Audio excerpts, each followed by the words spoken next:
on here, but I like it. You're live, by the way, Jenna. Okay, well, welcome everybody. My name is Jackie Dells. I'm Caregiver Education Coordinator with Family Community Support Services. I truly want to thank everybody that is able to join us this evening to talk about gender and sexual diversity in a safe, open, and inclusive community conversation. This session is being offered because lately our FCSS received a number of inquiries from parents and members of the public about how to support people in their lives that may identify as 2S LGBTQ+. Oh gosh, there's so much to learn about this topic, and we thought it would be a really great opportunity to have a community conversation and learn together. So this evening, we are proud to be joined by Alexandra Marshall, an education coordinator with the Institute of Sexual Minority Studies and Services. ISMSS is a nonprofit organization and research institute housed in the Faculty of Education at the University of Alberta. ISMSS provides educational programs and services to support the 2S LGBTQ+ community and its allies. Alex is the Rural Education Coordinator for ISMSS, offering specialized information about gender and sexual identities for rural audiences across the province. So we are really grateful to be joined by Alex this evening as she shares information with us and answers our questions. So if you have any questions you would like to ask Alex, please, you can either use the chat function on the YouTube live stream, or if you'd like to ask confidentiality ways, then we can email Jenna at jaltrogge@hinton.ca. She will also post her email address in the YouTube chat. So let's jump right in, and I'll turn things over to Alex. Hey, thank you so much, Jackie. Hi, everybody. My name is Alex. My pronouns are she, her.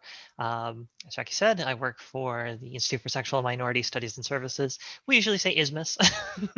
A little easier. I would get it mixed up if I tried to do the, the letters. But yeah, so thank you all so much for having me here today. And so I can speak to y'all on these kind of topics. Coming to you here. I'm in Edmonton right now in Treaty 6 territory. And yeah, so I want to get started right away with a bit of a presentation. Jackie was so kind to forward me some questions that had been asked so far. I'm going to try and touch on a few topics. And I want to kind of make sure that we're all in a similar place on a bunch of different ideas and learning. Some of these things, maybe you'll be like, oh, I totally know about this. Some things, maybe it'll be new. But regardless, I think it'll be a really good framework, kind of a base for all of us to think about these ideas.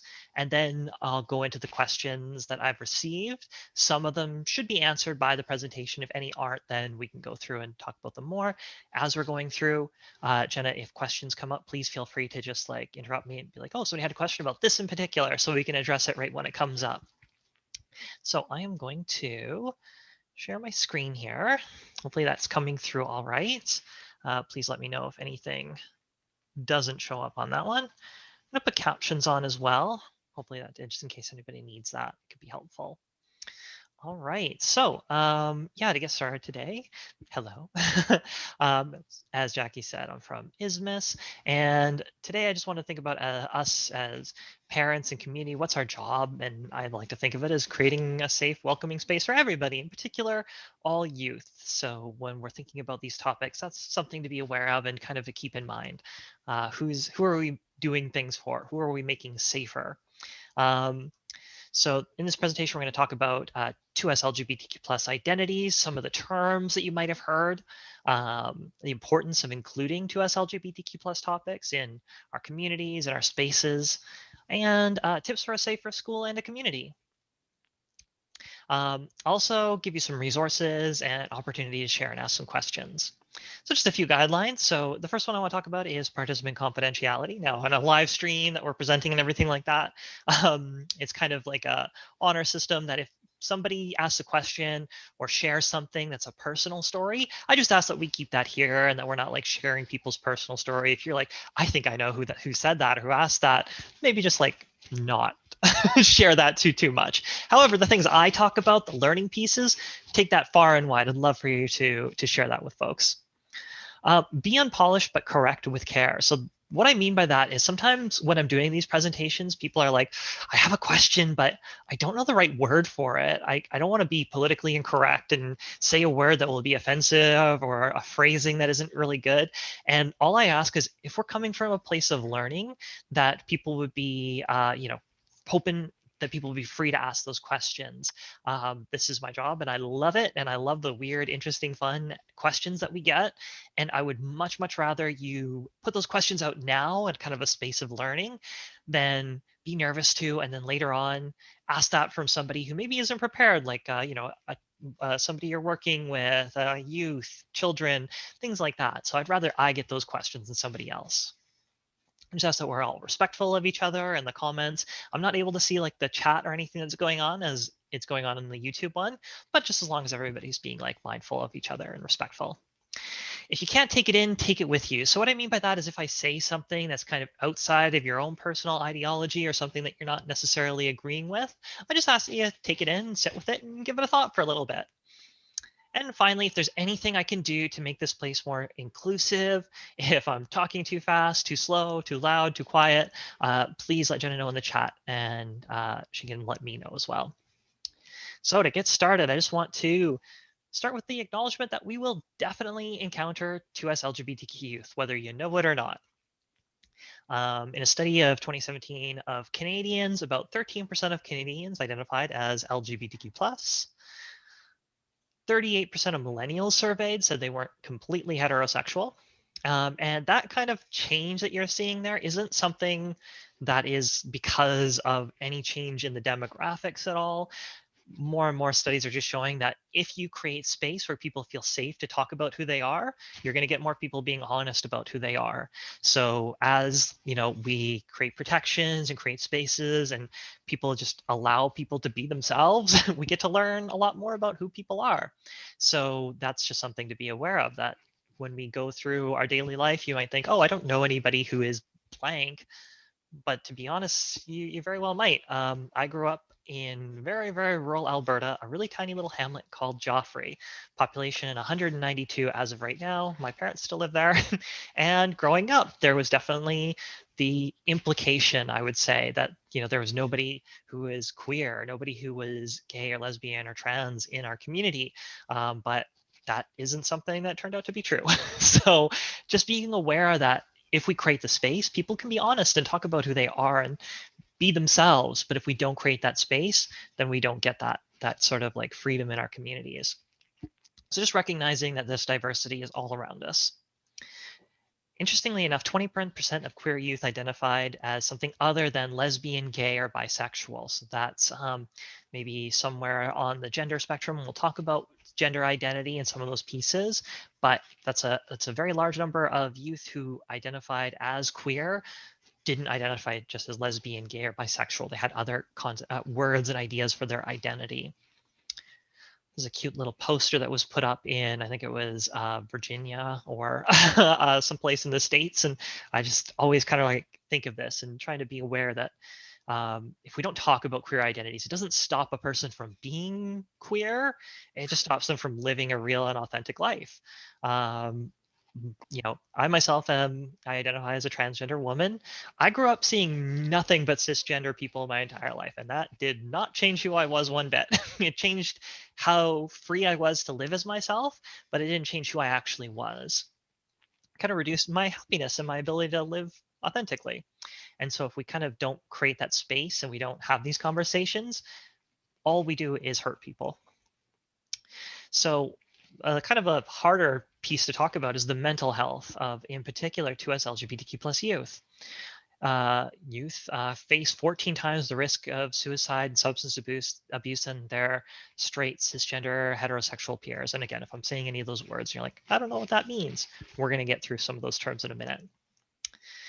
More than 60% of LGBTQ plus youth or those with LGBTQ plus parents surveyed said they felt unsafe at school.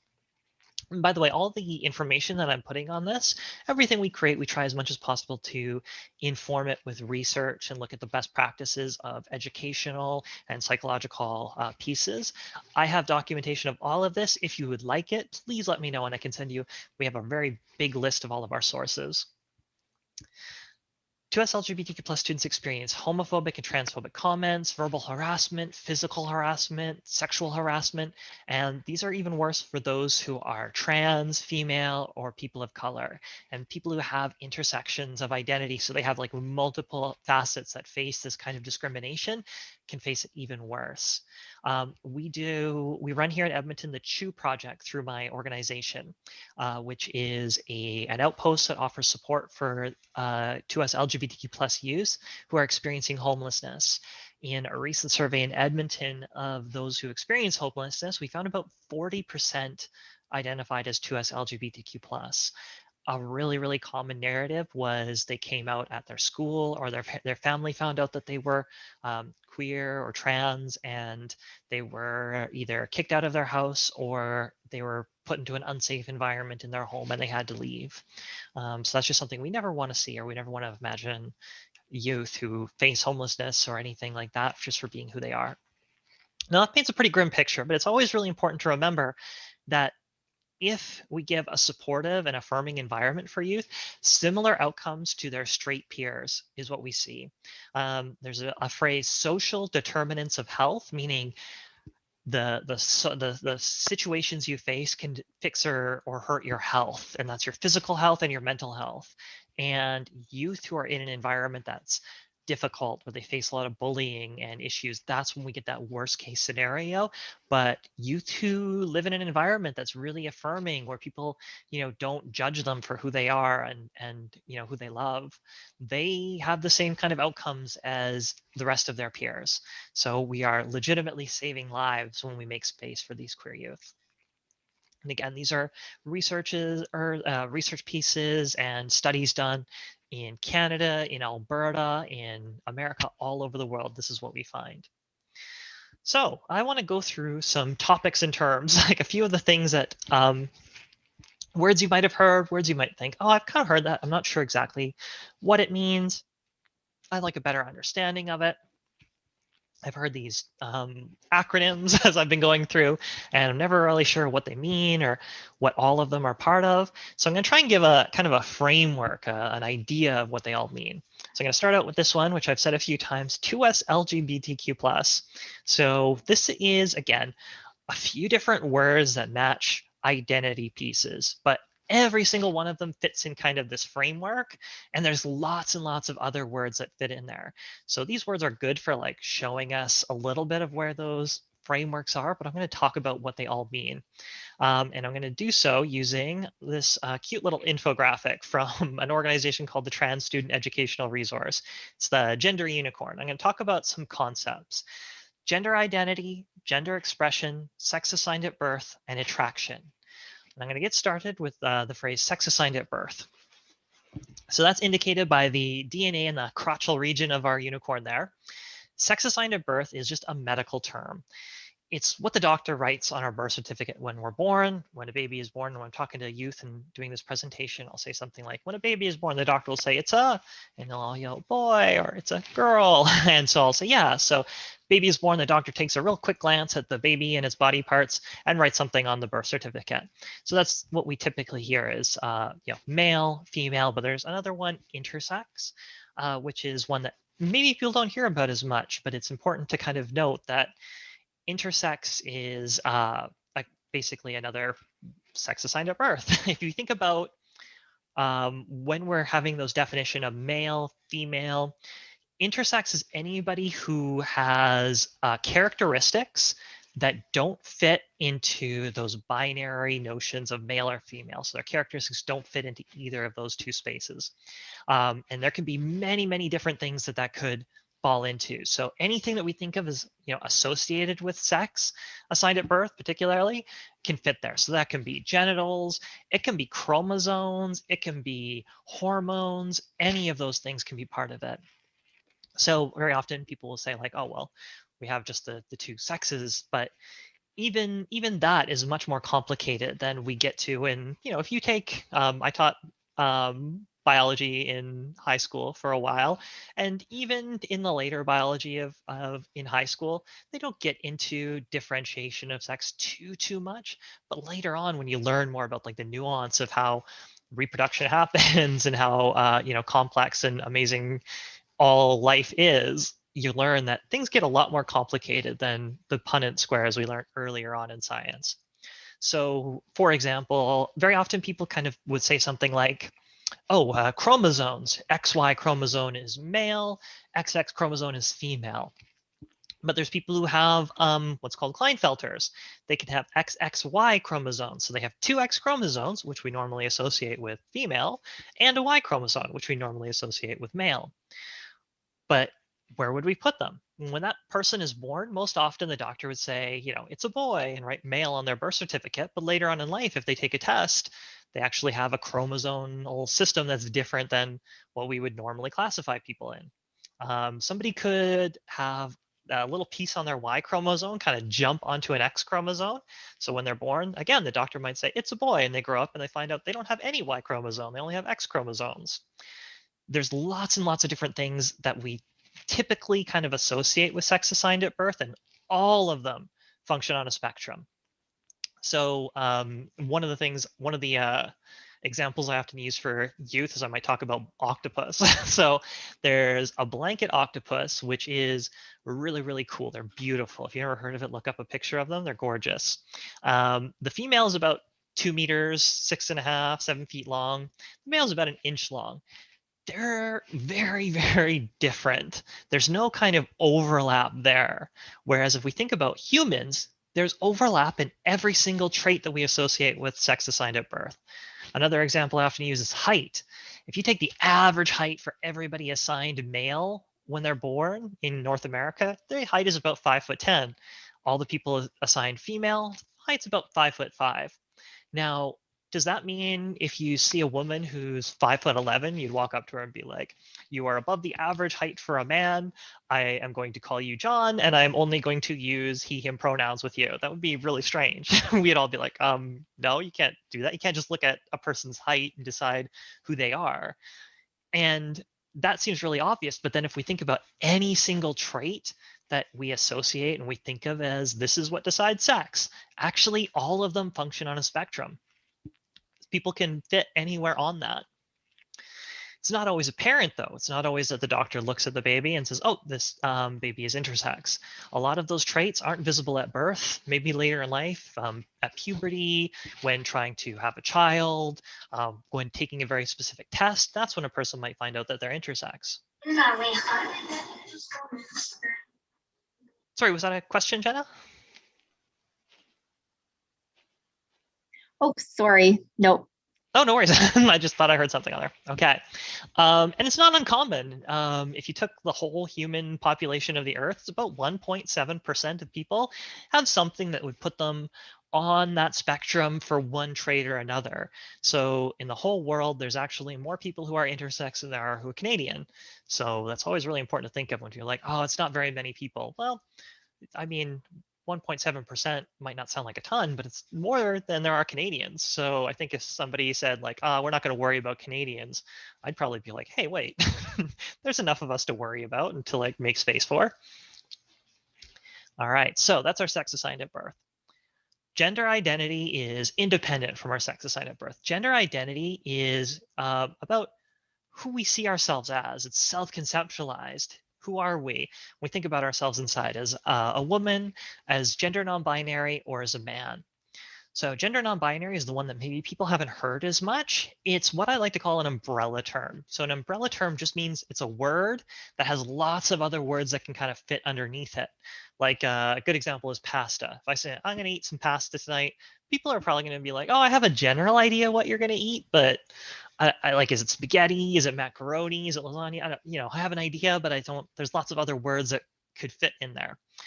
Gender non-binary is the same kind of thing. Now, if I was going to give a broad definition for gender non-binary, if we think of, the words of woman and man, somebody who's gender non-binary is just somebody who doesn't 100% of the time only identify as either a woman or as a man. If we were to think of that as a spectrum from woman to man, somebody who feels like they fit where they fit on that spectrum moves, they might use a word like gender fluid to describe themselves. If somebody is like, I don't feel like I fit anywhere on that spectrum, they might use a word like agender to describe themselves.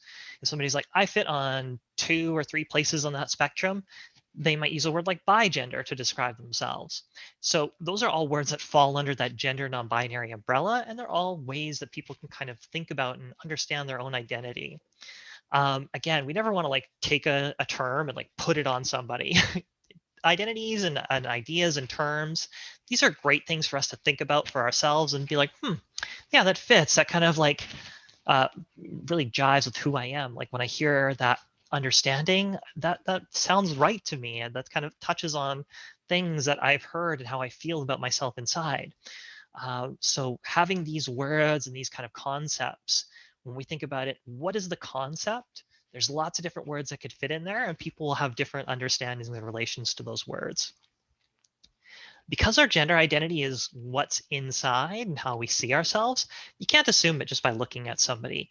There's a lot of things that we here in North America kind of associate with gender, and we kind of say like, this is that and this means that. But there's a lot of different reasons. Maybe somebody is like, you know what, I like this, but I don't like that.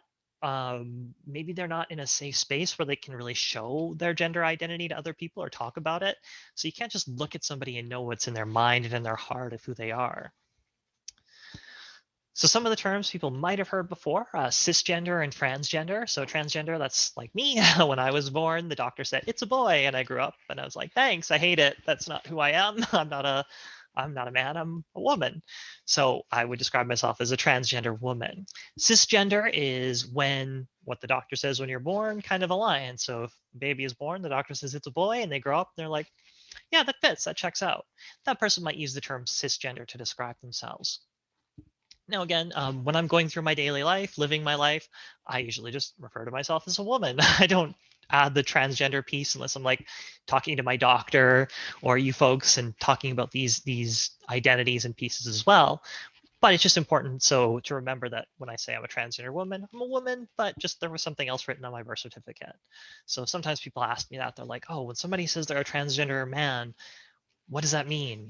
And it just means, yeah, they're a man. They just had something different written that they had to fix later on in life. All right. Gender expression is about how we show our gender to the world. There's a lot of cultural influences, a lot of pieces that we think of as gendered clothing, gendered hair, gendered whatever. My grandfather, he was born in Scotland, moved to Canada in his late 20s or 30s or early 30s. For him, a cultural piece of clothing would be a kilt.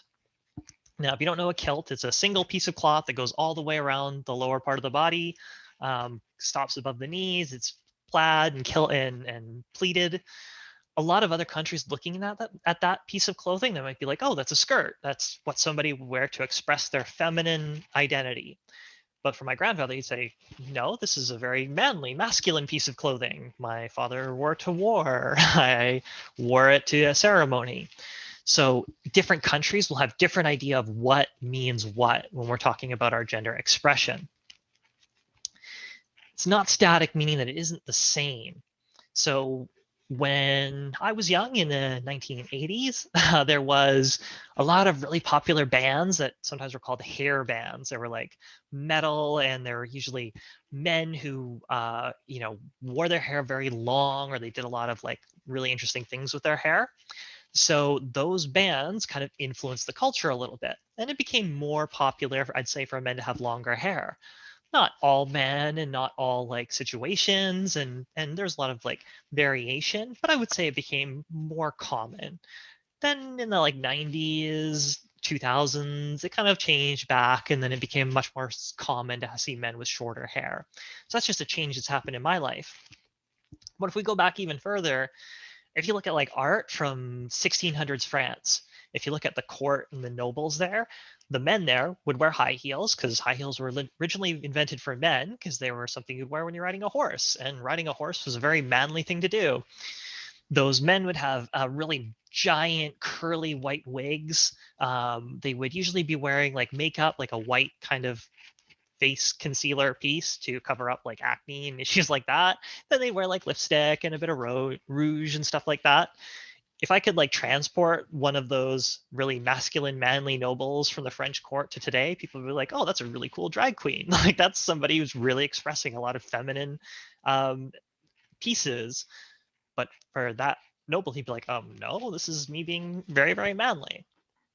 So it changes all the time, and it really is dependent on where you're at, the culture that you're in, and a lot of pieces like that. Also really personal. If we think about women now, there's a lot of freedom for women to kind of express their gender. So if I think about my friends, I have a friend who like makes her own dresses. She likes to do her hair, and she really loves makeup. Does a lot of like really, really cool things like that to express herself. She describes herself as a straight cisgender woman, and that's how she expresses herself. I have another friend who also describes herself as a straight cisgender woman. She's more of a boots and jeans girl. She calls herself a tomboy. She has shorter hair. She doesn't really wear makeup.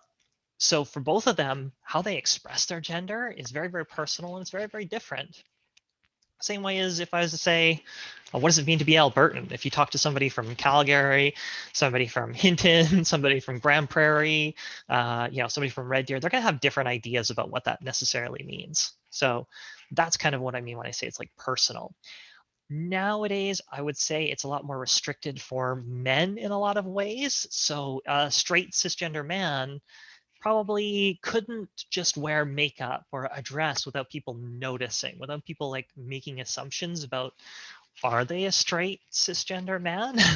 Even if that man is just like, hey, I just saw my wife was putting on some nail polish and I thought it looked really cool, so I just wanted to put it on too. People would make assumptions. People would look at that and say, oh, there's something going on there. They would just notice it in a way that we wouldn't notice a woman wearing pants. But if you were to go back 100 years, 1920s, a woman puts on some pants and people would be clutching their pearls and be, what's going on? Why is she wearing pants?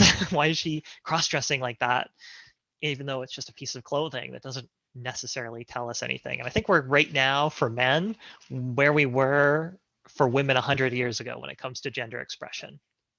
Those kind of like ideas and concepts don't really say anything about us, just like what feels right for us in expressing ourselves.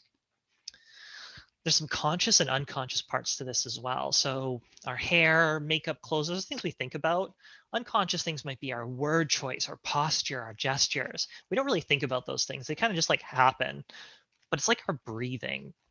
If I tell everybody who's watching this now that to start breathing manually, now all of a sudden you're thinking about your breathing and you got to think about it. If you forget about it for like 30 seconds, it goes back to automatic. But if somebody made you think about it all the time, that's kind of annoying. So when I talk about this, I like to remind people that there's people who can be really restricted in how they express their gender, particularly youth who don't have a lot of like control or agency in their life. Maybe for them, it's really, really natural to behave, to talk, to dress in a certain way, but the society around them might make fun of them for that, or might make them feel bad about that, might make them feel uncomfortable for that. So those youth in particular, but any people who can't be the way that feels normal and natural for them, they always have to be thinking about that. Imagine if you had to go through your whole day thinking about breathing because, for that youth who just naturally is a hand talker.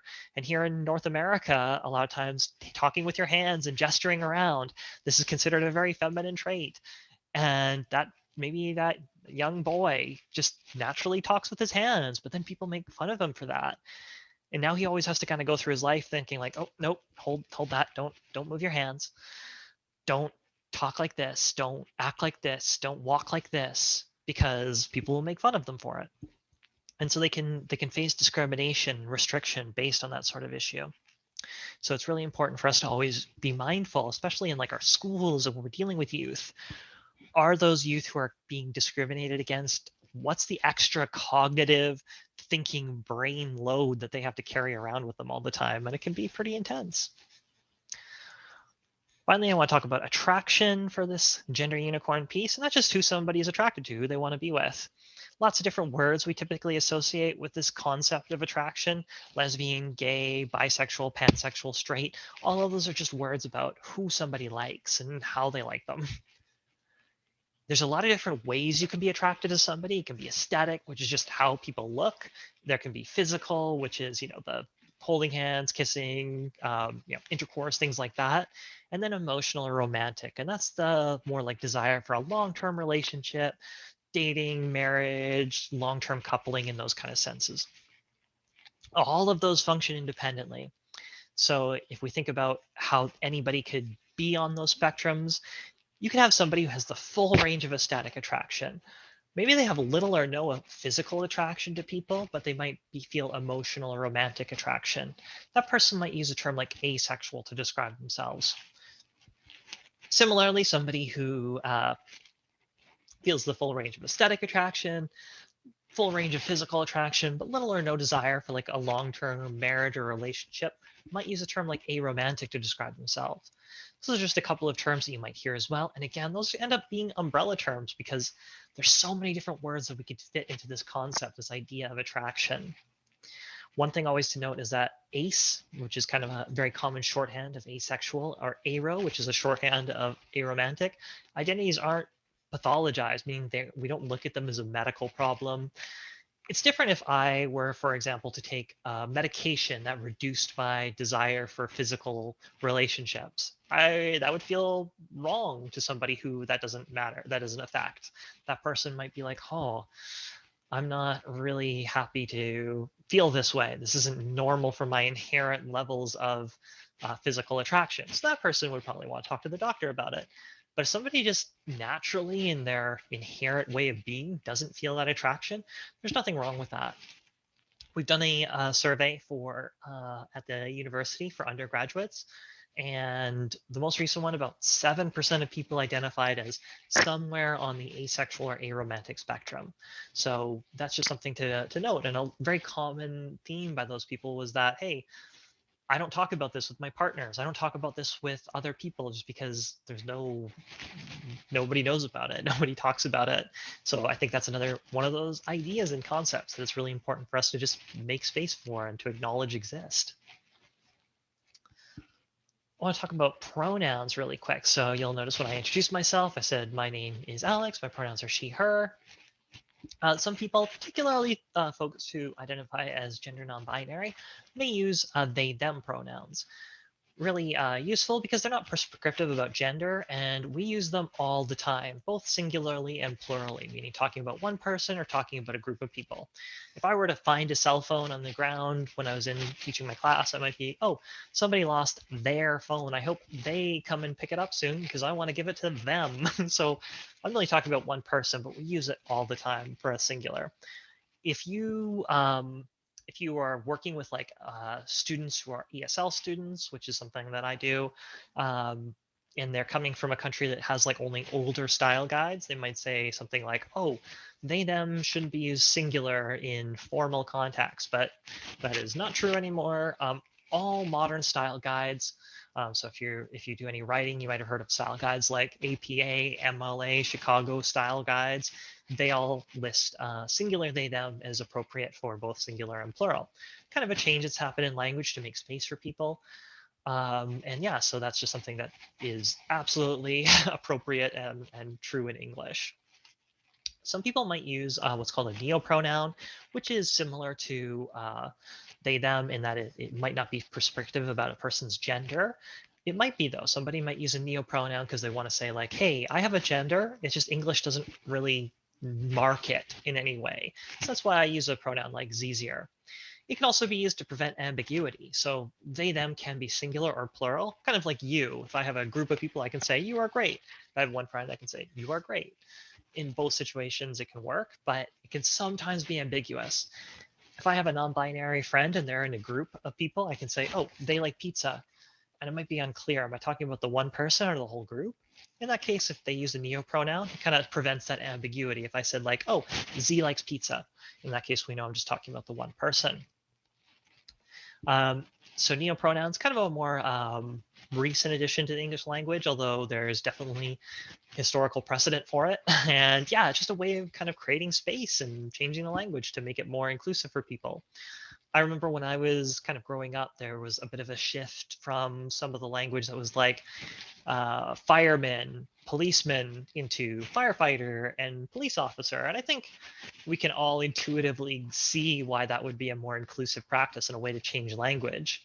I've had people tell me, oh, neopronouns, those are just made up. And I'm like, yeah, of course. That's how language works. We did not find English. We made it up. So, you know, ways that we think about language change. And if we make space for people, let people have new words to understand themselves, that can be a really great way for them to get that space. So when I put my pronouns on my name on my Zoom or in my email signature and things like that, I would say in my day-to-day life, most people guess my pronouns correctly, but it also creates a space where they can, like, first off, see that I'm putting my pronouns on there, and that gives them kind of more freedom to talk about their pronouns. But then it also kind of just can prevent some ambiguity as well. You know, my full name is Alexandra. Sometimes it's shortened to Alex. So somebody who's not sure which pronouns to use with me, put she, her on my email address, they know immediately. It makes it a little easier for them. And then when I see people who also put their pronouns on their email, it tells me that this is a person who's just thought about that. You know, if you've been living your whole life and nobody's ever made a mistake with your pronouns, I mean, that's great. Like, you know, that's awesome. But you might not realize how for some other people it's not that easy. It's if you don't face a problem, then you might think, oh, there is no problem. But for people who kind of run into that problem, if you can do something small to prevent that from being a problem for them, stop it from being them being the only ones who have to like do that little bit of tiny effort, it makes it so much easier for everyone. Again, because our pronouns aren't based on our appearance, they're often an expression of our gender identity. You can't tell just by looking at someone. It's really good to kind of like think about, okay, am I making space for people to tell me their pronouns? I might start by telling them mine. Do I ask about their pronouns? Misgendering is when we use the wrong name or pronouns with somebody. So as an example, especially when I'm talking to youth, I might say like, oh, this is Spider-Man. She's really cool. In that situation, I might have misgendered Spider-Man, who uses he and pronouns. What the best thing to do in that situation is just a really quick apology, correct it, and move on. Think of it like any mistake you might make. If I was talking about where I'm going to go tomorrow, I might say, tomorrow I'm going to go to Red Deer. Sorry, Edmonton. That's just, I made a mistake and I just corrected it and moved on. Sometimes people feel like, if they feel uncomfortable having made a mistake with pronouns, they might do something like make a really big apology. So they might be like, oh my goodness, Spider-Man, I am so sorry. I didn't mean to misgender you like that. That was really transphobic of me. I'm so sorry, Spider-Man. And all of a sudden, that like tiny little thing has become a big thing that everybody sees. Spider-Man now has this like pressure to tell me, oh, it's okay, Alex, don't worry about it. It's okay, it's fine. Stop talking about it. Let's just move on. So best practice most of the time is just correct it, move on, and try and think about it so you don't do it again in the future. I want to touch on the idea of TwoSpirit. I have a bunch of links on here that in a lot of presentations I put in the chat for people to look at. I'll pass these along to Jenna and Jackie, and hopefully we can get that into like a community piece as well.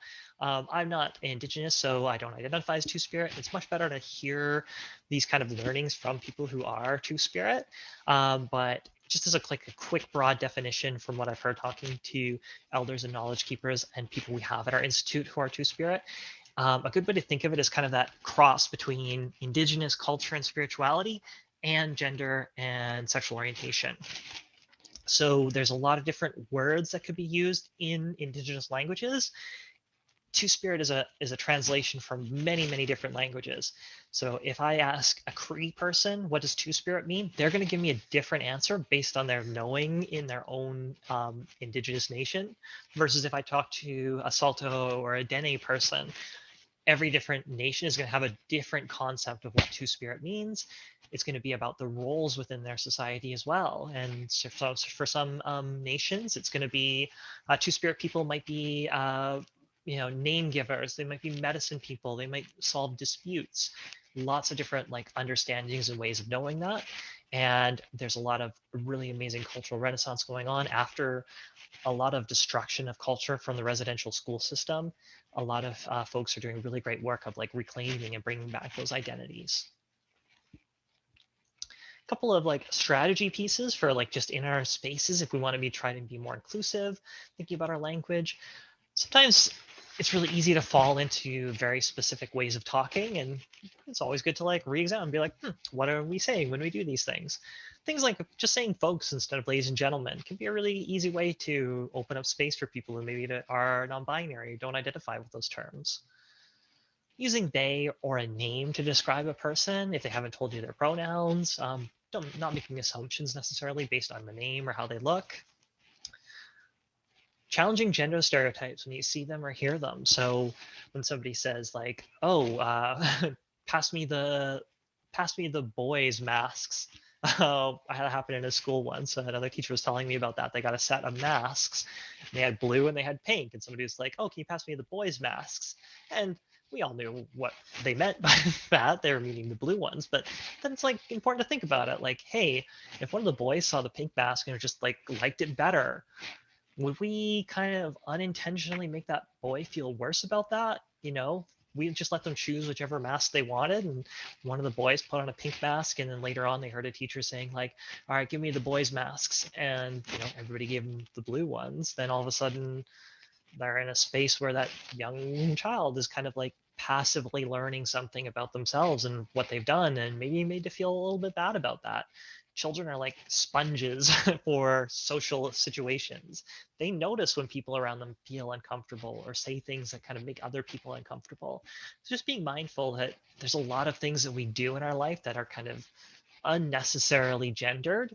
And, none of us are perfect. We all like do this. It's just part of our culture. But just because it's been a way forever doesn't mean it's not something we can examine and think about in a new way. Things like not grouping students or youth by boys and girls can be a really great way to kind of open up that space a little bit and kind of give children more perspective as well. If you only team up boys and team up girls, or those who kind of like you assume identify that way, that kind of prevents them from learning from each other a little bit too. Yeah, so those are some of the ways. I always like to talk about representation. And so when I say representation, I just mean seeing yourself. Like I said before, when growing up, I never saw a person like myself on TV or movies. I didn't get the language to describe myself until much, much later. When we say a lot with whose voices we choose to include and leave out in our communities. When we're thinking of creating policy, who do we talk with? Who's going to be affected by it? If I saw is a while ago, I saw this panel on women's health, and there was only men on it, only male identified people on it, and that kind of made a lot of people like take a step back and like think, are we really getting knowledge from different perspectives of people who are going to be affected by this? When we create our policies for our communities and for our schools, for our rec centers, for our libraries, do we try to talk to people who have different identities and different perspectives? Do we talk to people of color, indigenous people, queer people, trans people? Do we have any way to talk to people about like, how is this going to affect certain people? A lot of the time I go into organizations and they're looking to just try and be more inclusive. One of the first things I ask to do is I'll ask them, do you use any forms? Does people have to fill in a form when they see you? And I'll say, let's just take a look at this form, like with those kind of eyes. Now, on this form, it says they have to put their gender, or sometimes they'll say sex on there. And often I'll just ask why. And I've yet to get a really good reason for that. People are like, oh, it's just always been on there. And I'm like, yeah, I can understand that it's always been on there, but why? Like, Does anybody ever go into a filing cabinet in the back and find the form from 1982 and pull it out so that they can identify the gender that was written on this form? If we never use it, why is it on there? Like, can we really be intentional and like think about how we do things and why we do them? And we can actually save a lot of time sometimes when we look back and say, hey, we do these things, but we never really thought about why we do them. And it never really matters. And that's a big one, is for some reason, so many forums ask like sex or gender. And our community orgs, it can feel a lot of like what I call inertia, in that they're like, we've always done it this way. I'm not sure if we can change. But you know, until we start asking about it and thinking about it, we won't change. I have a few strategies for allyship and just how to like support people. I'm supporting people through coming out and just existing in your communities. When someone comes out to you, a really good thing to do is ensure confidentiality. So tell them it's not my info to share. You know, people have the right to disclose and talk about themselves. They have that kind of autonomy. Coming out might not be new for a person.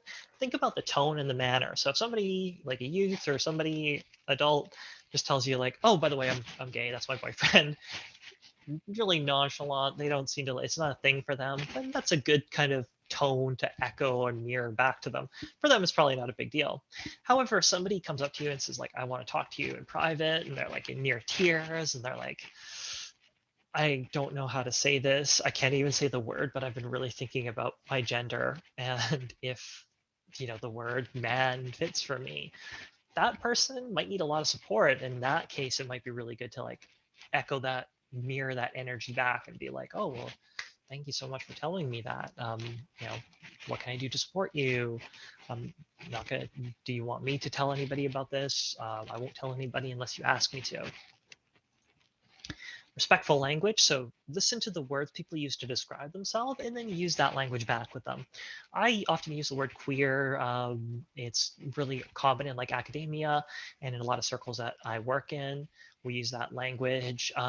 Historically, people who are a bit older might have like heard it as a slur, and it was used as a slur and used as a word to hurt people.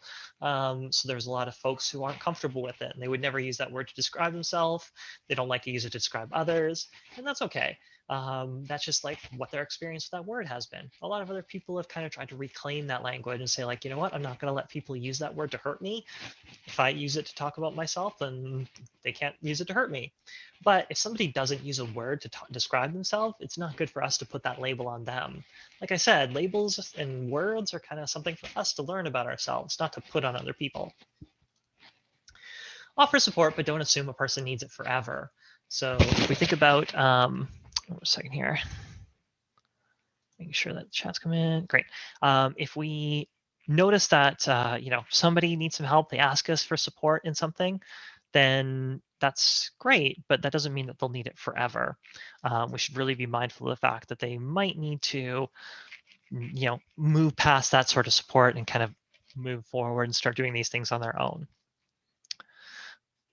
Try to ask questions that center the experience of the people that you're working with, or the people that have talked to you about this. Say like, is there anything I could do to support you? Or a question that sometimes makes people a little bit uncomfortable, but I think can be a really valuable piece for our own learning. If you're in a space where you feel like you can ask it, is, have I ever unknowingly offended you? Sometimes when we think about how we just speak, we don't think about every single word that we say and every single phrase that we say. Sometimes we just like talk without really being.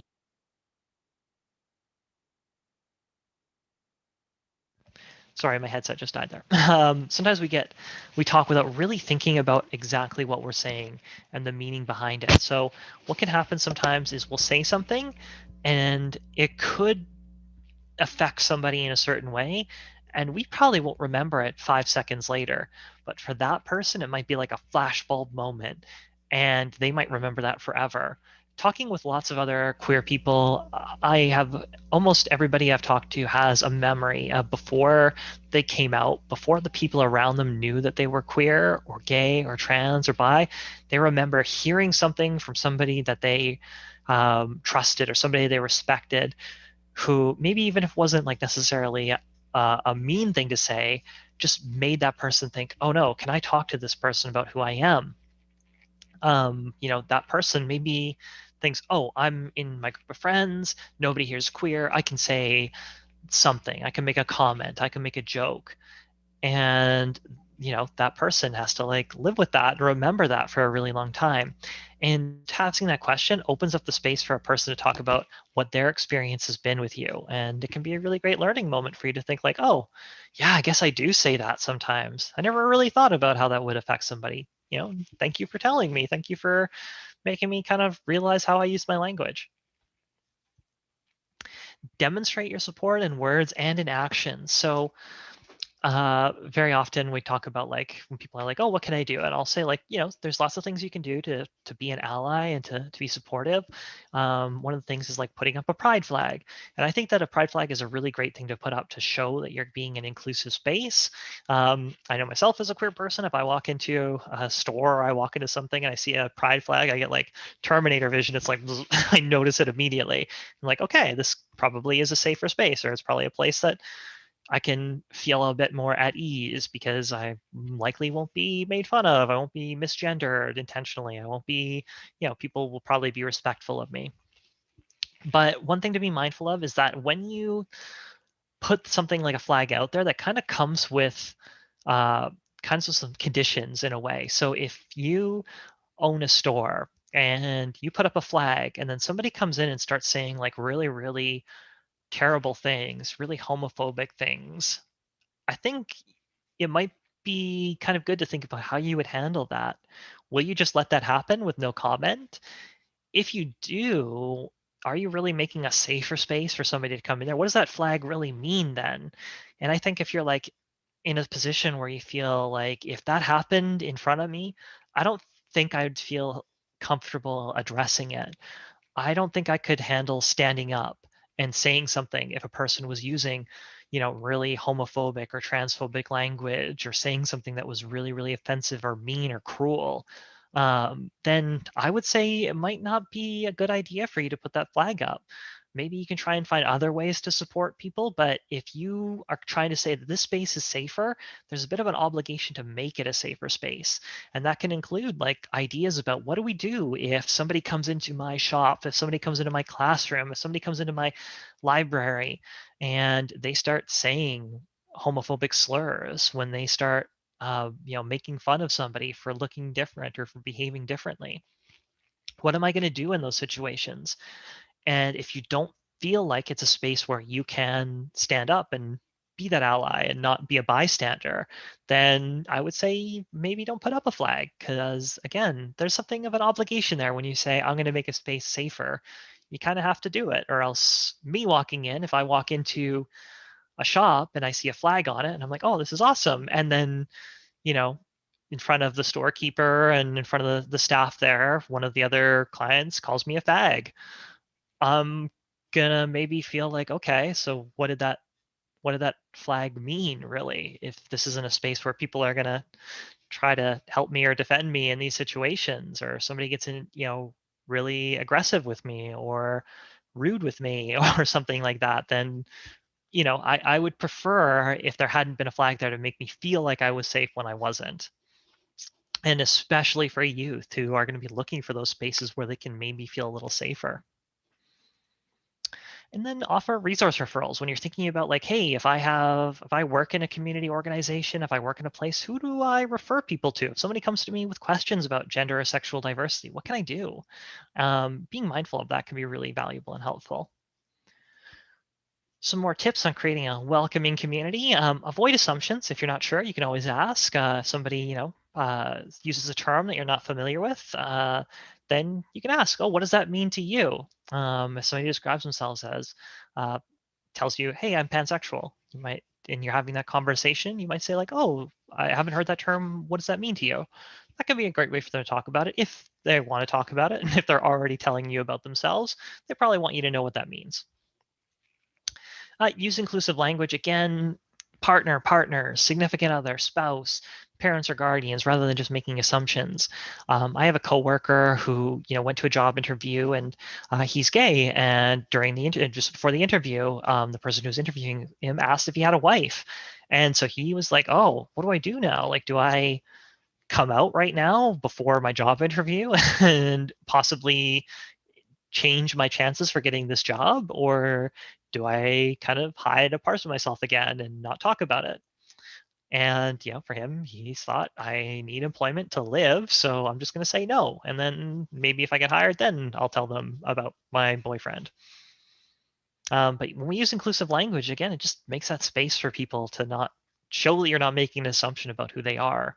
If we go through life and everybody always assumes things about us, we're kind of making a value judgment about the things we don't assume. Model the language, like I said before. Just if somebody uses a word to describe themselves, that's probably the word that they're most comfortable with. Better not to like try and think of other words or labels you can put on them.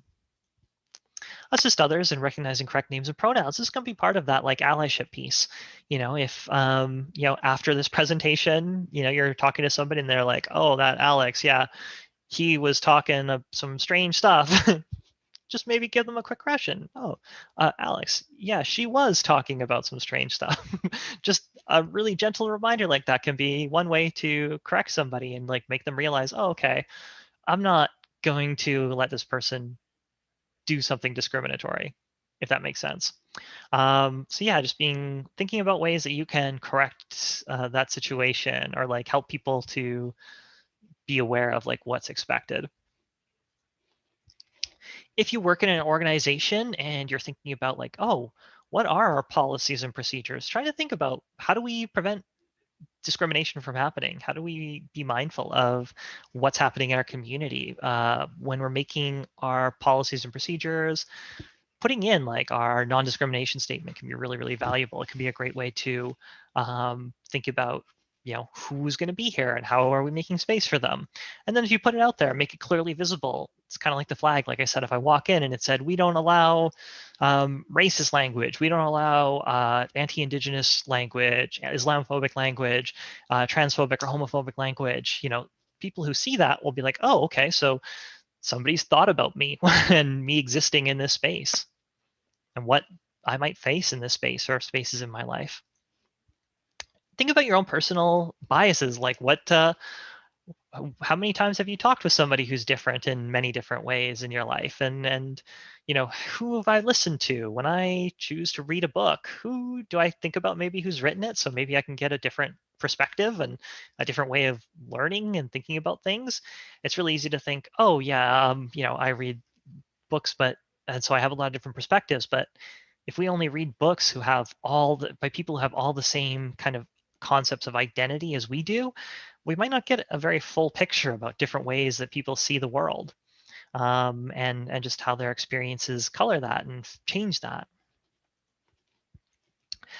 Things about like need to know versus want to know. This is particular about like trans folks. Often people will ask about like birth name or assigned gender, surgery, body parts. Try and kind of a good metric is to think, how comfortable would I be if somebody asked me this? So one thing in particular for trans women, I often find is people ask questions about like surgery, like, have you had the surgery, is a question that I will hear sometimes. And if we really think about that, that person is asking me about my genitals, asking about my like very private body parts. And if I were to flip that immediately and ask them, oh, how about you? Tell me about your genitals, they would be very, very uncomfortable immediately. And so there's kind of this like blind spot that people have sometimes when they think about what are we talking about, and particularly with trans folks, and they'll be like, oh, I can ask about this because they've told me they're trans, so I'm going to ask them about their body parts. But really, sometimes it's better to think about like, how would I feel if they asked me about this? And yeah, just be mindful of that. And just continue to learn and grow. Think about, who we talk, who you're learning from and who you're hearing from. Being here today or watching this today is a really awesome thing to do. And thank you all so much for doing so. But yeah, there's just throughout our whole life, I like to think learning is a lifelong process. I learn all the time and it's great and wonderful and I love it. And just thinking about what am I learning? Sometimes it can be about other people. If when I was going through this, you thought, oh, well, there's like, where can I find representation for youth in particular? These are some books that are listed as really inclusive, written by and for queer and trans folks. The ATA, the Alberta Teachers Association, has an approved book list. that has like little blurbs on it, and all the way from like kindergarten up to like grade 12 and adult novels.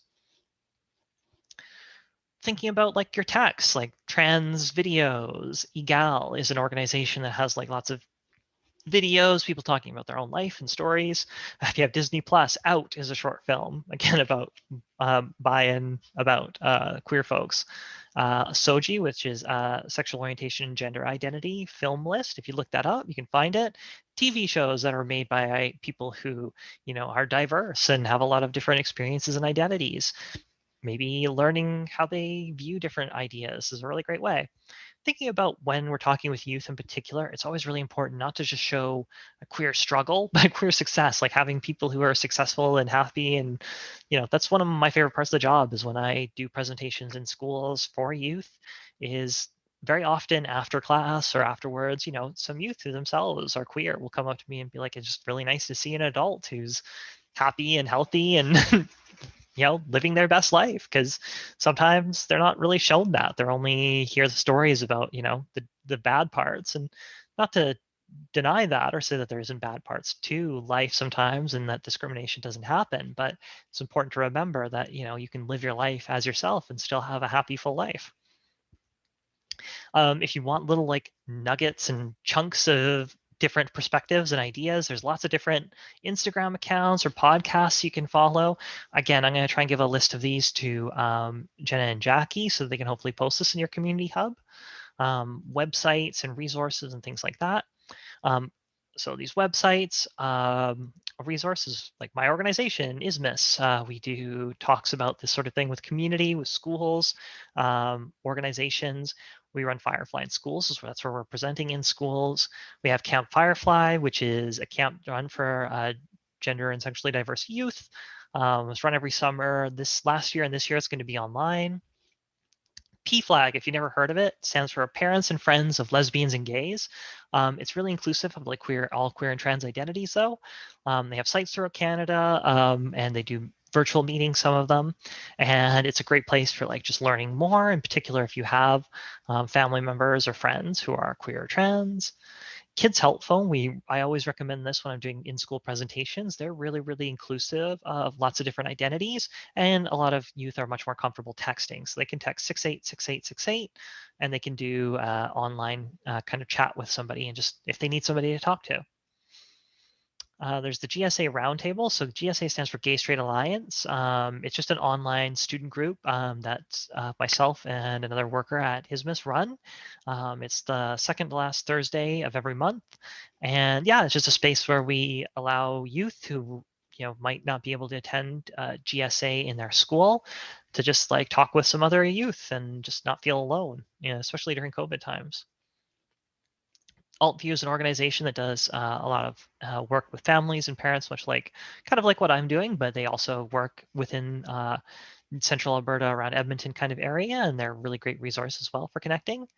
And yeah, so that's the resources there. Thank you all so much for listening to that one. We have about half an hour left. Before this started, Jackie forwarded me some questions that people had written, and I just want to start going through those ones. But before I do, Jenna, have we got any questions from the audience so far? No new ones so far. So if we want to start with the ones that were submitted ahead of time, that would be awesome. For sure. Thank you so much. Okay, so the first one, I have a nephew that formerly identified as female and now identifies as male that just started his transition. I want to be respectful of his process, but not pestering him with questions about names, pronouns, etc. What's a good way to have these conversations to show I want to learn and support without prying too much? And that's awesome. It's always so great to hear people say like, I want to be supportive. I always say like, what's the first thing you can do is like center a person's experience. So and just ask that person, what can I do to support you? And if they're like, just be nice, that might be all that they need. Sometimes, humans are just naturally curious, and you might want to know things about like where they're at and where they're going and how things are going for them. But it's best to give them the opportunity to share that if they feel comfortable. If they don't, then we probably don't want to like interrogate them about it. If they feel comfortable sharing and you're somebody that they want to share that with, they probably will, as long as you make space for it and say, if there's anything I can do to support you, let me know. Is there anything I can do to support you now? Those are really, really great questions. and they're not prying too much. But yeah, always just kind of be mindful. Is this need to know or want to know? So if something happens and you really need to know something medical comes up and you need to ask them a question because you're their primary caregiver and it's just a necessity that you know, that's different. But if you're just like curious about like what's going on in their life, it might be better to give them the space to share that with you on their own time. And it can sometimes be a little bit, you might be wondering, oh, how's it going? But better to just check in and say like, if you'd like to share anything, I'm willing to listen. And I hope you'd let me know if there's anything I can do to support you. But yeah, that's a great question. Number two, I kind of addressed this one already a little bit, but I'll talk a bit more about it. More people are adding their pronouns, their email signatures, and social media accounts. If I'm cisgender, why is this important? Great question. I would just say that it kind of shows people that you're willing to make space for them. Again, it doesn't cost anybody anything to put their pronouns in their email signature. It kind of makes it easier for people to know how to talk about you. And it kind of just, again, it's all about making space and letting people, talk about themselves without it being only the people who need that support, kind of putting it out there. So it just kind of shows you being a supportive ally. If you're feeling uncomfortable, if you're like, I feel really uncomfortable putting my pronouns in my email, just remember that that's something that people who maybe use pronouns that are not as common might feel that every single day. So you making that space kind of makes the practice more normalized. It makes it more usual. So those people who do need to talk about their pronouns just don't feel as odd about it because it's just more common for people to do so. Next one, there are so many stereotypes and one-dimensional portrayals of people with non-traditional gender and sexual identities. How can I get to know more accurate and respectful information about transgender people if I don't personally know any? That's a great question. And yeah, it's hard if you don't have that opportunity to talk with somebody who maybe has an identity. And sometimes we can't. Like I said, I grew up in Joffrey, Alberta, population 192. There wasn't a lot of diversity of opinions and identities there. But just thinking about whose stories am I listening to when I look for a perspective on something, who do I read? Is it always just the people who make me most comfortable? Is it always just the people who look like me, who say the same things as me? Who do I follow on Instagram? Whose books do I read? Whose movies do I watch? That can be one way is, things that are made by and for different identities can be really valuable. Now, it's important to kind of think about it and make sure that it is by and for those people. If somebody were there are movies out there done by straight cisgender people about queer and trans people that, some of them aren't bad, they're fine movies, but they're not really, they might not show the same perspective as something made by a queer person. So yeah, I'd say that might be something to look for. If you're not in a position where you can know somebody personally, maybe have an Instagram account that follows some people with different identities. Or when you're thinking about your movie night, instead of just like looking at the movies and being like, oh, well, I'm not going to choose based on who made it. Sometimes we do without really thinking about it. We just kind of like, oh, I just gravitate towards these movies, and the people who make it might share a lot of pieces of your identity. When I do lectures for the pre-service teachers here at the university, back in the times before COVID, when it was done in a giant lecture hall with hundreds of people, I would always like to watch when people came in to sit down, because our lectures were a combination of many different classes, and very often people would be coming in and it wasn't in their traditional class, and they wouldn't be able to sit beside the people they usually sit beside or the seat they usually sit in. And very commonly, most people tend to, if without thinking about it, just sit beside people who reflect a lot of pieces of their identity. So people who kind of look like them, people who are signaling that they had a lot of things in common with them. Now, if you're in the majority, that can be really, really easy to do. And it might be easy to like not sit beside somebody who looks different or is showing something that you normally wouldn't enjoy on their backpack or something like that. But sometimes you might think like, oh, I wasn't thinking about it. It just happened that way. And if we just let it happen all the time and we notice a pattern, then maybe there's choices going on that we're not really conscious of, and we should examine that. Awesome. Great questions. Thank you so much. One person said, how can I be a stronger ally? Hopefully the things I talked about in allyship were in there. Going to be a stronger ally. Don't forget leg day. Keep up the cardio. A lot of ways to be a stronger ally, but I'd say like when we're talking about allyship, just trying to think about what you can do to support people who need that support, checking in with them, finding out what their desires are for their support. How can I support you? How can I be a better ally to you? Because it can be important that that person might need something specific. But like I said before, maybe standing up and not being a bystander if you see something can be a really, really powerful way to show allyship. Somebody asked, what is the best approach if my teen asked me if I could take them to the doctor to get hormone replacements? So that's like a very big thing that may hopefully didn't take you totally by surprise. Typically going and talking to a doctor happens after like some conversation, but for a lot of people, that's kind of maybe those conversations were happening with your child with other people, like with their friends or in a way that just like they weren't ready to talk to you about. We see that a lot. Like a lot of the GSAs I work with are students coming into them who, say I'm here as an ally, but in actuality, they kind of have been questioning things for a really long time, and they want to hear how other people dealt with these questions. And inside, they felt something for a very, very long time, and they didn't know how to talk about it. And so maybe by talking with other students, they learn a bit about themselves, and they're like, oh, when you say that, that really resonates with me.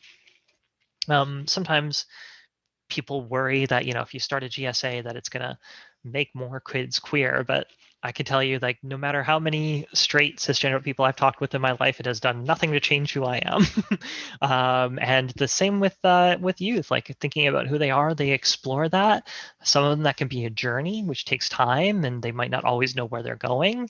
But just talking to other people who are queer isn't going to make them any more queer or make them any less queer. It's just a way of them kind of how are they going to explore and understand themselves. And in a lot of spaces in our lives, we aren't given that.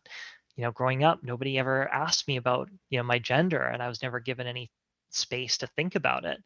And it wasn't until I was much older and I started to see representations that really resonated with me that I could understand myself better. So a teenager that says, I want to go to the doctor and get hormone replacements, there's probably a lot of things that have happened in the background that you weren't aware of if that's the first you're hearing about it. And that's something that is really important to talk with them. I would say like, oh, wow, this is very new to me. I wasn't aware that this was something going on with you. I'd like to talk about it and then see where you can go from there. Maybe start looking at finding a doctor in your area and just like letting them know like that's something that I can support you with eventually. But I want to like make sure that we're getting there safely. You can talk to, there's a lot of therapists available if you go to Psychology Today and look up transgender.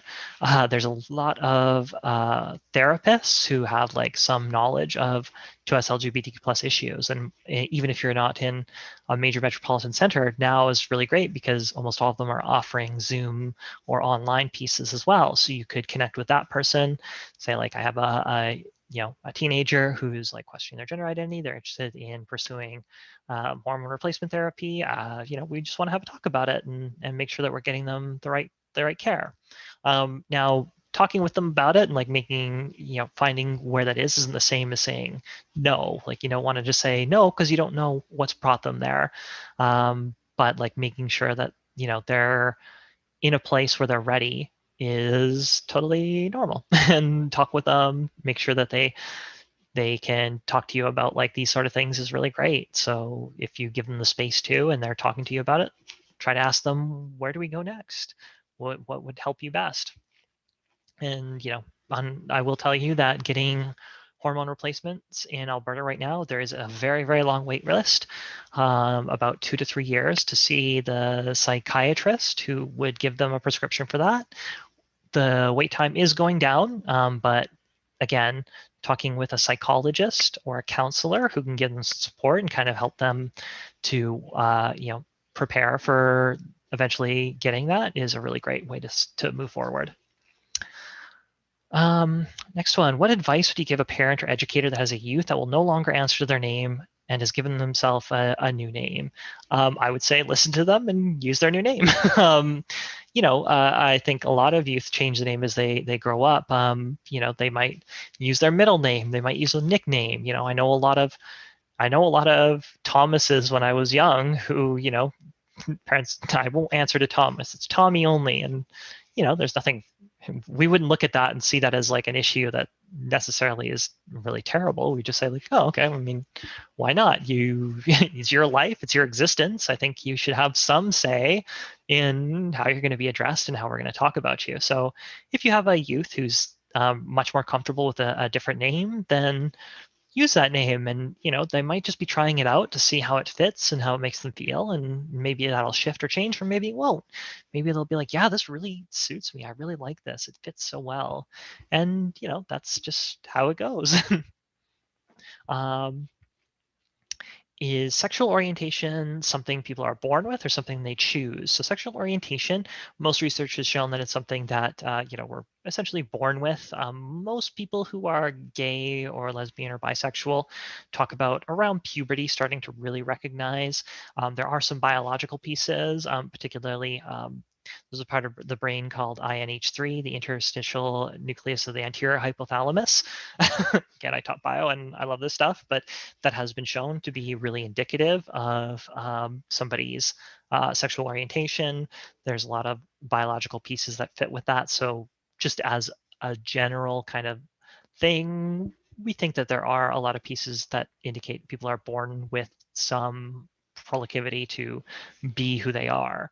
That isn't to say that there isn't a lot of like social and cultural pieces around that. In some cultures where terms like gay and straight don't really exist, where people don't block themselves off in that way, then it might be different to say like how people are born, how it affects their orientation. But in general, it's pretty much who you are. Somebody said, why is "that's so gay" offensive if people don't mean anything by it? That's so gay. I would just say that you never say "that's so gay" when something good happens. I've never seen anybody like find a $20 bill in their pocket that they had lost and be like, oh, "that's so gay." I've never seen somebody use it that way. If we think about, like, imagine we're going to replace gay. Imagine like it was erased from the English language. What word would we put in there? And it's probably something like stupid, dumb, bad, terrible, boring, uncomfortable. It's going to be a pretty negative word, isn't it? I have a sister. Her name is Jen. If every time something bad happened to me, I said, "Oh, that's so Jen," and I dropped my phone and breaks, "Oh, that's so Jen. Oh, don't be Jen today." My sister would probably be like, "Why do you hate me? Like, what? Why are you only using my name when something bad happens?" So in the same way, somebody who is gay, and people, and gay sometimes is used to generally mean the entire 2S LGBTQ plus community. If they only hear it when bad things happen and people use that phrase, "that's so gay," to talk about bad things all the time, it's pretty hard to view it as anything other than somebody saying that gay is bad if we only use it when we're talking about bad things. So that's how I would say that, approach that one. Great. How can I tell if someone I know is lesbian, gay, bisexual, or transgender? I would say just get to know them, and if they are and they decide to tell you, that's great. But if they don't want to tell you about it, you might just have to live without knowing. There's a lot of things that I don't know about all of my friends, my closest friends. Maybe there's something that are just like, what, I just don't want to talk about that, and that's totally okay. I would think about like, why do you want to know that? Do you need to know it, or is it just something to kind of satisfy your own curiosity? And I don't want anybody to ever feel bad about being curious. I mean, it's with our friends and our family and the people we know, we are going to be curious about them. We want to know about their lives. But that's one thing in particular that I would say, because people can face discrimination, people can face stigma, people might be going through their whole life saying like, I don't know if my friends will accept me they might not feel comfortable sharing that. So if you want to make more space for somebody to tell you that, then demonstrate your allyship, demonstrate your, your way of support. If you talk to them and you say like, oh yeah, like I heard that there was going to be a pride parade in Hinton next year. I want to really help out with that, and just talk about how you would be supportive of somebody. Talk with people and say like, I would never discriminate against somebody for being gay or lesbian. I would never, I think it's really awesome that people nowadays have a lot more space to exist than they used to. I mean, not the most natural segue in a conversation, but when it comes up, just letting people around you know that, hey, by the way, I am very supportive of people who are 2S LGBTQ+. Somebody says something in that group of friends, somebody says, don't be gay or that's so gay. So like, hey, tell them what I just said about it. Give them that story about why somebody might feel bad about it. Somebody calls somebody else a slur. Standing up and saying like, hey, that's not good language. Like, don't say that. Like, why would you say that? Why do you think it's okay to say that? Those can be awkward, difficult conversations. But if you step up and take that awkwardness onto yourself, if I had a friend who did something like that, I'd be like, okay, now this is somebody I can tell if I need to about who I am. All right, we're about 8 minutes left. I have about 3 or 4 more questions. I'm just going to continue going through these, but again, if anything comes up, Jenna or Jackie, please let me know. If someone wants advice on what to tell their roommate, friends, or family about being lesbian, gay, bisexual, or transgender, how can I help? So I'm guessing from this one that somebody wants support in coming out. I would say ask them what support they'd like. Just check in with them and say like, I know you're thinking about coming out to people. Is there anything I can do to support you? Let them take the lead on that. If they're like, I don't know, check in with them maybe about like, do you want me to tell somebody about it? Do you want me to be there with you when you tell them? Do you want me to review your coming out letter? Before I came out, my absolute best friend in the world, I showed her the letter I was going to give to my family to just like have a look at and see, what it meant. If she thought it was a good one, because she knew my family as well. And that was so meaningful and meant so much to me. So, offering them things like that can be great, but I'd say the first step is just asking them what support they'd like. Somebody says, how can I respond to homophobic and transphobic attitudes? I say, don't just let them happen.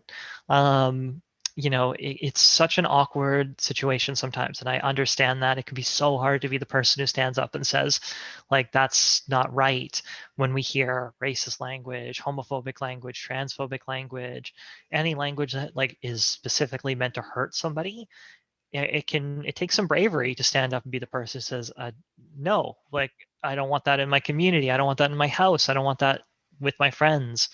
So letting people know that you're not okay with it, because often the people saying it go on the assumption that everybody around them is okay with them being homophobic or transphobic.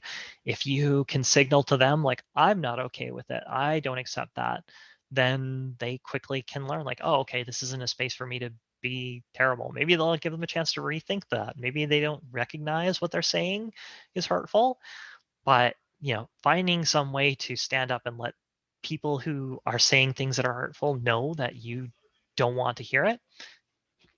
That's a really good way to address it. How should I respond to heterosexual friends or coworkers who feel negatively about a person who is lesbian, gay, bisexual, or transgender in our office? Same way, definitely. Just like let them know, like, you might feel that way, but that's that's unfortunate, but you can't make them feel bad for that. Somebody being different doesn't mean you get to make them feel bad about it. If somebody is trying to be homophobic or transphobic in your office, then I would take a look at policy and procedures. Talk with maybe your supervisor or the people in the office who, create policy and procedure, and say like, hey, yeah, we're having an issue. There's some people who are like expressing things that I think would make an unsafe work environment. It's harder if those people are your bosses or are supervisors or people who have like a position of authority. In those situations, everybody has a boss. You might need to go higher. You might need to find out who's up there who's in charge and talk to them about like, hey, you know, it would be nice if we had a policy that talked about these things, because sometimes things are said and done that, you know, hurt people. And if we had a policy that talked about it, I think it would be really beneficial. And it really is. It like makes the space so much more open for everybody to be there. Yeah, so I think sometimes people think, oh, I can't be the person who asks for policy, but nothing's really stopping us. And finally, somebody said, how can I support LGBTQ plus people without my own sexual orientation becoming an issue? Again, just that allyship piece, like standing up and taking that on you. I would say like without my own sexual orientation becoming an issue is definitely something people think about. And I totally understand that. When, you know, if you are a straight person and you stand up to somebody who says like, you know, uses a slur like bag and say like, I don't want to hear that, you're kind of putting yourself together with people who are marginalized. And I want you just to think about that's going to be feeling awkward. And yeah, that is hard, because you're thinking, oh, that person might think that I'm gay. That person might think I'm, you know, a part of the 2S LGBTQ plus community. And that can be hard, but recognize that the people who are gay have to feel that all the time. They never get to turn that off. They never get to like, they never get to like say, by the way, I'm not gay, but they just have to live in that all the time. We have to live in that all the time. So recognizing that like discomfort that you have, yeah, that is unfortunate that you might feel discomfort about that, but that's you taking on a little bit of that discomfort. So people who have to live with it all the time don't need to deal with it right then and there. So that's kind of, it's a really, I think, heroic thing to do. You're jumping in front of the bullet for a minute, maybe not like a real, you know, deadly bullet, but, you know, just taking on some of that social discomfort so that people who dealing with it all the time don't have to. And just recognizing that that's what's happening. And, you know, if you're really, really worried about how that will make you appear, then, you know, you might want to think about that. Why do I feel that way? Why am I really worried if people think that I'm gay, or think that, you know, me saying don't say the word bag or don't call people a dyke in my presence or when I'm around, or hey, don't say that. If that makes you really, really uncomfortable, I think that's something good to think about and just like sit with for a little bit and be like, why does that make me feel so uncomfortable?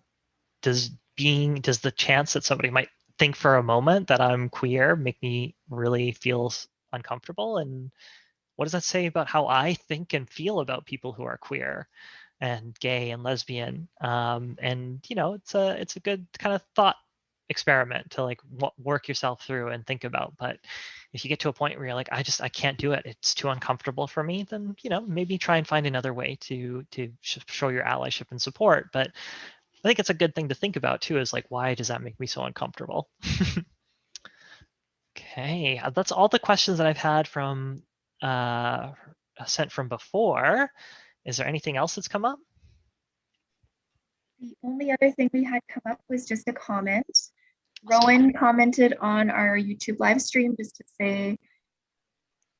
wanted to say that I love this. This is very informative. As a trans youth, educating others is important. So thank you for making this. Oh, awesome. Thank you so much. You cut out a little bit in the middle, but I think it was a very positive comment for sure. Yes, thank you so much. Okay, I think our timing worked out so perfect. Right on the dot. Look at that. Bravo. Yeah. That never happened. So I just wanted to just thank you. Oh gosh, thank you so much. That was a whole lot of wonderful information. It was a lot. But you know what? I think you had mentioned, you know, learning is a lifelong process. And I truly believe that we've all grown this evening by just becoming just more perspectives, or being more mindful, knowing how to support, when to support.